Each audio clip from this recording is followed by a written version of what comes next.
కనీసం 2 పిల్లలు ఉంటేనే స్థానిక సంస్థల ఎన్నికల్లో పోటీకి అర్హత కల్పిస్తూ చట్టం తెస్తామంటూ ఏపీ సీఎం చంద్రబాబు కీలక ప్రకటన చేశారు. ఇకపై ఏ పథకం అమలు చేయాలన్నా కుటుంబ పరిమాణాన్ని ప్రామాణికంగా తీసుకుంటామని చెప్పారు. గురువారం ఆయన మీడియాతో మాట్లాడుతూ రాష్ట్రంలో జనాభాను పెంచేందుకు ప్రోత్సాహకాలు ఇస్తామని ప్రకటించారు. జనాభాను ఒకప్పుడు భారం అనేవాళ్లమని, కానీ ఇప్పుడది ఆస్తి వంటిదని చంద్రబాబు పేర్కొన్నారు. ఇదివరకు జనాభా నియంత్రణకు ప్రోత్సాహకాలు ఇచ్చేవాళ్లమన్నారు. 2 కంటే ఎక్కువ మంది పిల్లలు ఉంటే ఎన్నికల్లో పోటీకి అనర్హులను చేస్తూ గతంలో చట్టం తెచ్చామని, అది అప్పటి పరిస్థితి అన్నారు. కాని ఇప్పుడు జనాభా కావాలన్నారు.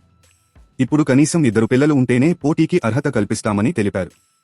ఈ క్రమంలో 2 కంటే ఎక్కువ మంది పిల్లలుంటే ఎన్నికల్లో పోటీకి అనర్హులను చేస్తూ తెచ్చిన చట్టానికి ప్రభుత్వం సవరణ చేయనుంది.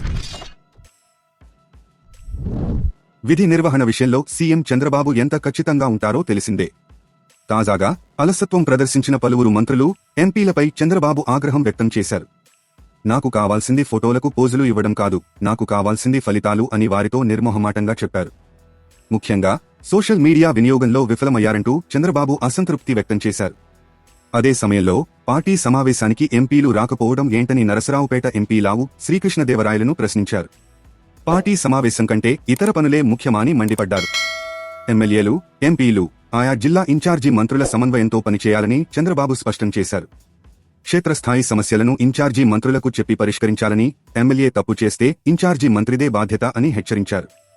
ఈ సందర్భంగా సీఎం చంద్రబాబు ఇన్ఛార్జి మంత్రులు, ఎంపీలు, జిల్లాల వారీ పనితీరు ఆధారంగా ర్యాంకులు ప్రకటించారు. చంద్రబాబు ప్రకటించిన ర్యాంకుల్లో కృష్ణా, చిత్తూరు, ఎన్టీఆర్ జిల్లాలు తొలి 3 స్థానాల్లో నిలిచాయి.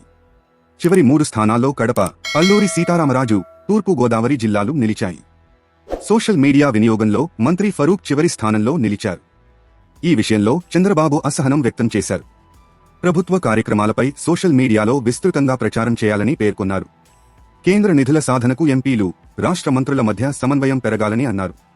గత ఎన్నికల్లో 53% అనుకూల ఓటింగ్ నమోదైందని, దాన్ని 60%కి తీసుకెళ్లడంపై అందరూ కృషి చేయాలని చంద్రబాబు పిలుపునిచ్చారు.